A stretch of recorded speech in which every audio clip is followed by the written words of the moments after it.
Good morning. It's been quite a bit of time since I've last filmed, but I wanted to come on here to share my February thoughts. I realized that over the past few videos, many of the times when I'm sharing my book thoughts for a single book, they would span over 2 or 3 videos, and for newer viewers, it might seem kind of choppy and inconsistent. So instead, I've decided to just talk about all the books I've read in a singular month for one specific video. By the time that this video is going to be uploaded, it'll be the end of March, which by then I probably have already started or even finished my anticipated March reads, but I still wanted to come on here and share some thoughts of books I read in February. Also, I did not expect the last video that I uploaded to gain a lot of traction. In all honesty, all of the videos that I've posted by far, I've never really expected people seeing them, or at least a large amount of views or engagement. But nevertheless, I'm still very happy to see that people enjoy the things that I watch and are interacting in the comments. So thank you and welcome for the new viewers. I feel like I should introduce myself. My name is Sam. I've been an avid reader ever since I was young, and recently or so, I've got back into the habit of reading as a hobby and consistently as well. Okay, back to the original plan. I've read a total of 3 books in February, which is a lot compared to what I normally would be reading, but 2 of the books are pretty short. I'm going to start with Wuthering Heights by Emily Bronte, which was my anticipated read for February. I'm sure everybody who decided to read this in February read it for the exact same reason as I probably did, but the new movie with Jacob Elordi and Margot Robbie was released on the week of Valentine's Day, and I was eager to watch it. Even though I finished this book, I have yet to watch the movie, mainly because I rewatched the trailer a few days ago after finishing this, and I did not realize how different the movie adaptation was going to be. They take a lot of the characters used in the book and their relationships with one another, but the movie made it out to seem extremely sensual. The book is nowhere near sensual, it's actually much more grotesque, and I can see why there was so much discourse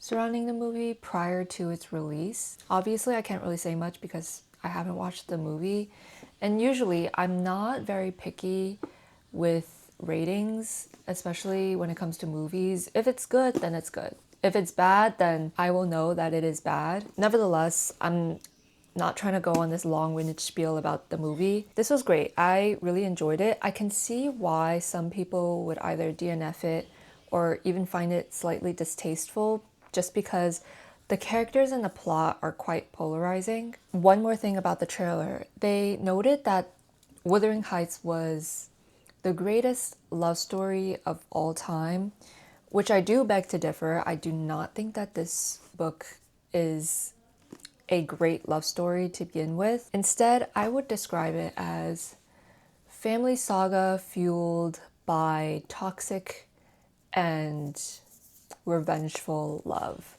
Because I do think love is a big proponent of how this plot moves forwards, but I do think rather than focusing on the love relationships between these 2 characters, there's much more symbolism and allegory behind the characters, the setting, and also the actions that these characters would even partake in. And it gets to a point where I noticed that I even found these characters extremely unbearable, because many of the things and extent that they would take to fulfill their desires were above and beyond and extremely nonsensical. They were violent both physically and psychologically.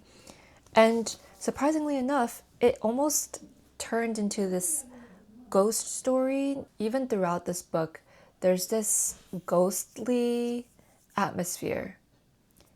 And there's a ghost story behind all of it, which I find extremely fitting considering that this is a Gothic piece of literature.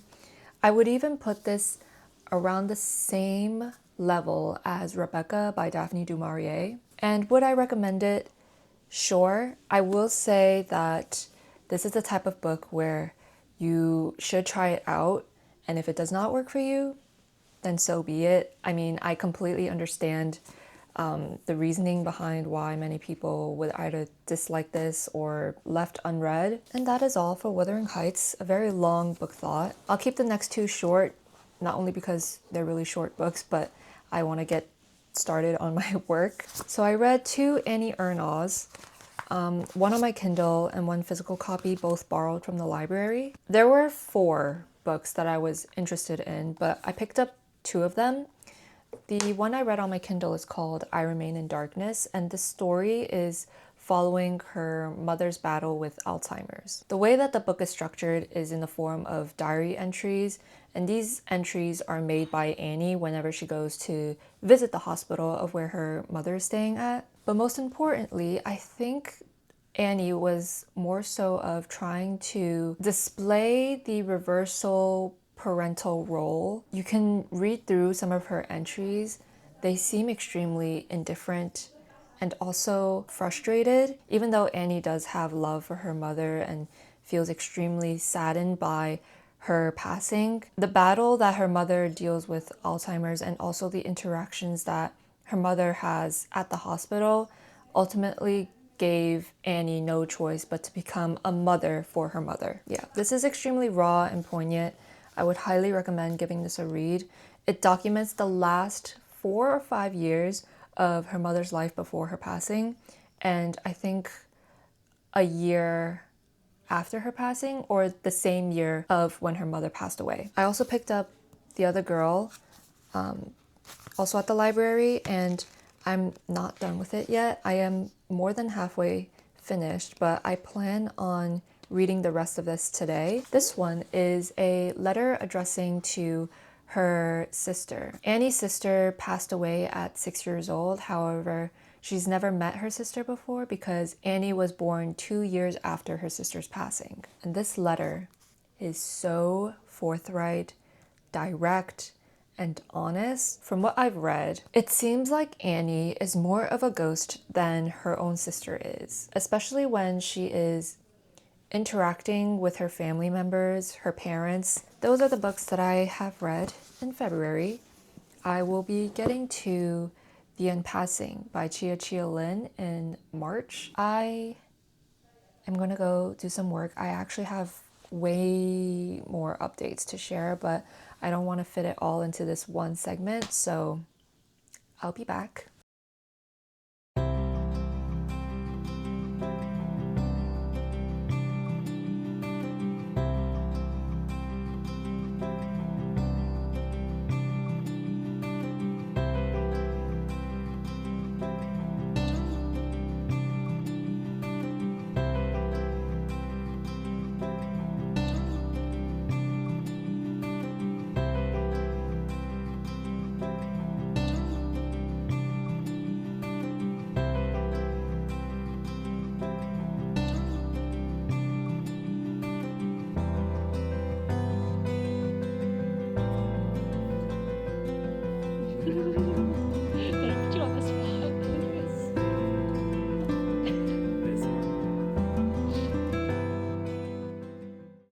I'm back, this time with updates, not just on books and reading, but in general. I'm going to start with some reading/book updates just because I think those are the last few thoughts that I have planned to mention on camera for this video specifically. But starting with what I am currently reading, The Unpassing by Chia Lin. This was my anticipated March read.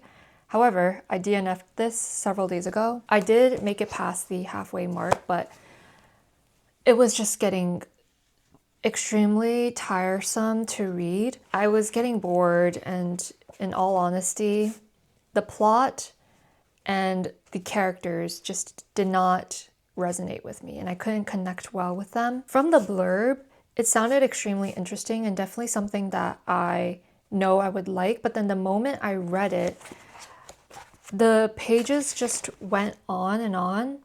Everything that I was reading was flying over my head, and I would have to go back, reread it, and then the cycle just continues. It was getting really annoying.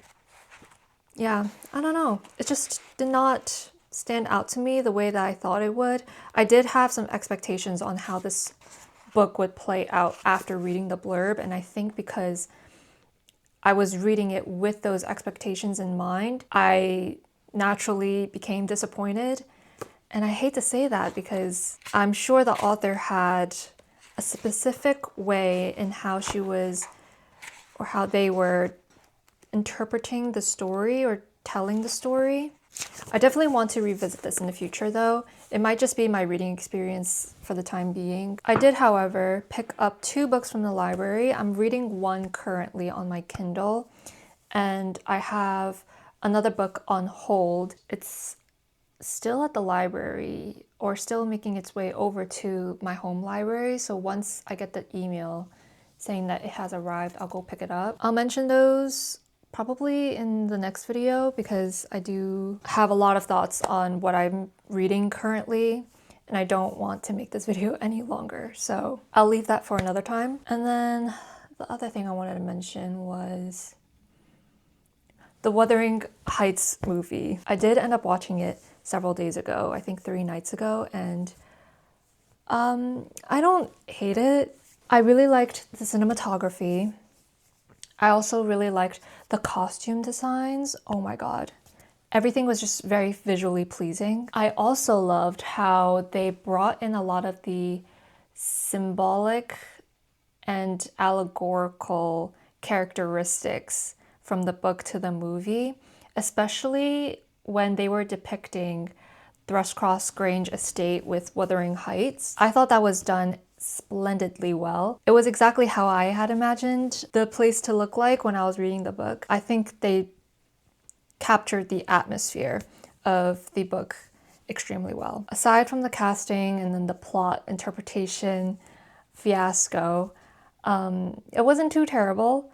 I will say, because the movie is 2 hours long, that is relatively short compared to how dense and complex the book naturally is. And also, the movie only captured the first volume of Wuthering Heights. And if you're unfamiliar with how the book is structured, there's 2 separate volumes. The first one is focusing on the 2 main characters, Catherine Earnshaw and Heathcliff, and also their family power dynamics that they have with the Lintons at Thrushcross Grange. And then the second volume is still stemming from what's been going on in volume 1, but we've inserted new characters, and these new characters are the children that many of the characters in the first volume has. So because the movie only captured the first volume, it did go relatively quicker than I had anticipated, which is fine.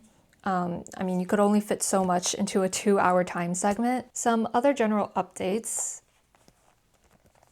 I did make the leather journal notebook.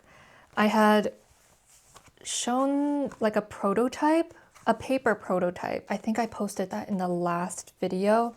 That same day, I actually made the leather journal and I didn't film any of it. I was scared that it wouldn't turn out as well and then it would just be wasted content or footage. But because this project had turned out a lot better than I had thought, I plan on buying some more leather pieces to make a bigger size and also possibly make some for friends and family. So once that arrives, I will make a video or like a how-to tutorial on making this. It was extremely simple and straightforward. I did this in less than an hour. That's my long-winded update spiel. I actually do want to go out today and do some work at a nearby cafe of mine. I've never been there before, and my cousin said that their black sesame lattes are really good.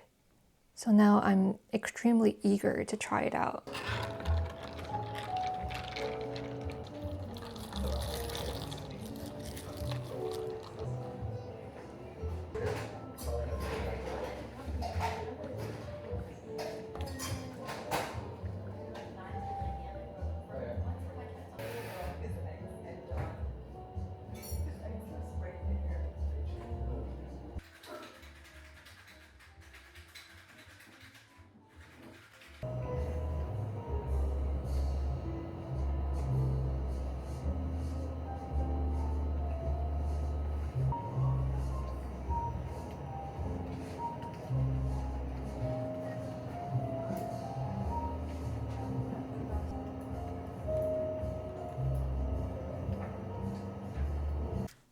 I apologize for the abrupt ending. I actually continued talking about my last update, which was about perfumes. However, I received an exciting package last night, and I thought it would be more fitting to talk about it now. So quick context, I had originally been planning to purchase a winter fragrance for the past 4 months.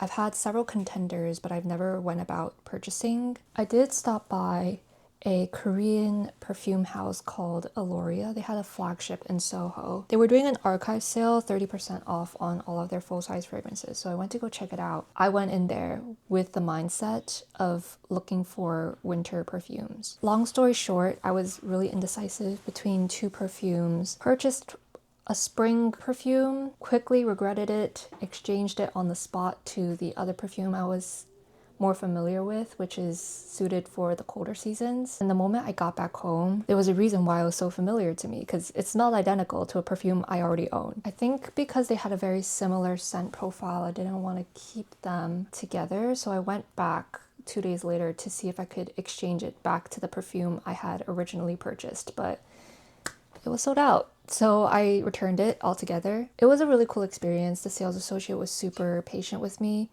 And after I purchased my perfume, they do a sip and smell experience, which is really cool. They gave me a complimentary drink for the perfume I got. And I also received samples of the two perfumes I was indecisive about. Because my original plan of purchasing a fragrance from Aloria failed, I found a discovery set from Fugazi and I decided to purchase it.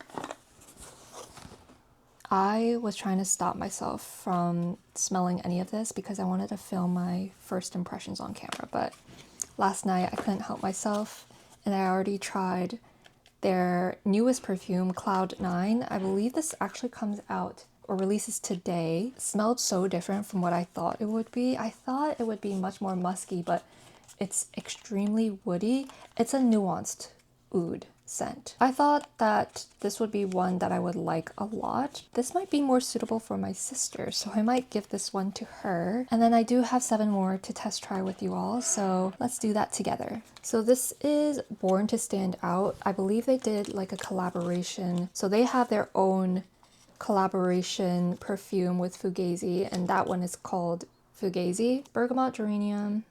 I'll probably list the notes on the screen.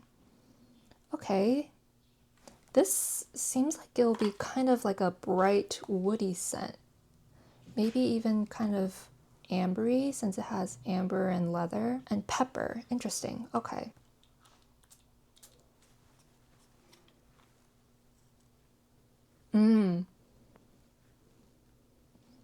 Okay, it's pretty bright, probably from the bergamot upon opening. Ooh, I like this a lot more than I thought. And I smell a bit of like the ambery leather. It's super slight. I think it'll be more prominent once it dries down, but this one's like a floral wood, which is great. And then the bergamot is actually pretty strong in the opening. Interesting. Okay, this one is not as bad as I thought. I felt like I would enjoy Born to Stand Out's more. Angel Dust is next. This is the one that I had anticipated the most. I feel like I would like this the most as well. I would be extremely disappointed if I don't. I posted on TikTok perfumes that I wanted to try and I listed out Angel Dust as one of them, and I put like a description saying that I feel like this is a blind buy safe perfume, and I got so many comments talking about how it is and it also isn't, because there's a pepper note and it's much more nuanced than your typical musk scent. So I do like this. This is definitely something I'm a little bit more familiar with. I might actually spray this for today.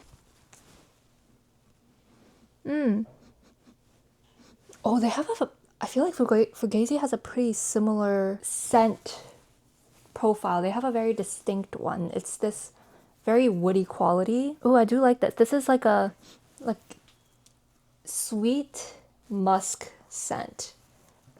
It's pretty creamy. Next is Vanilla Haze. I know this is pretty well loved.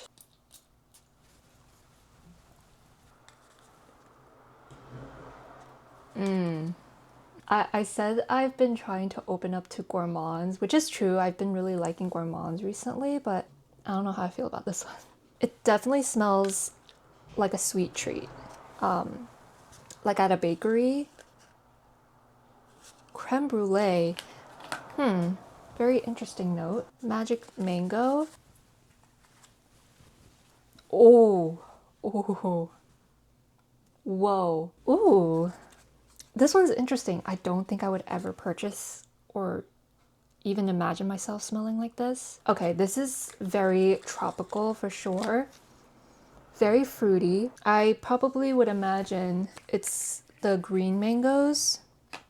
It smells like that than an actual orange, yellow, ripe mango. Cash flower.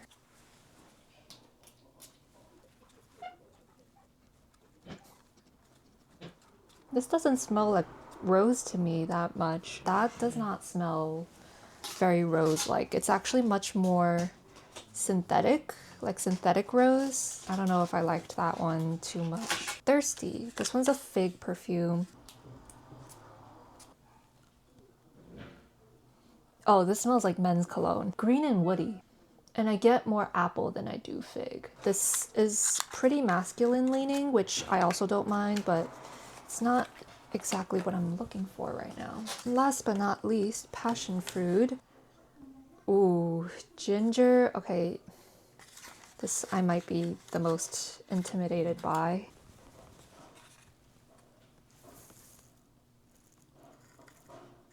Okay, so that was all. I think passion fruit is definitely my least favorite. It's definitely not a scent profile I would ever go for. This smells like my dentist's office. Yeah, no, this one I'm not into at all. I might have to give this one away. I think out of all the ones that I've tried so far, I did like Angel Dust, and I also like Born to Stand Out as well. Those two are definitely my top two contenders for the time being. Maybe Cloud9. I'm going to wear these perfumes out for a couple more days and then come back with some updates.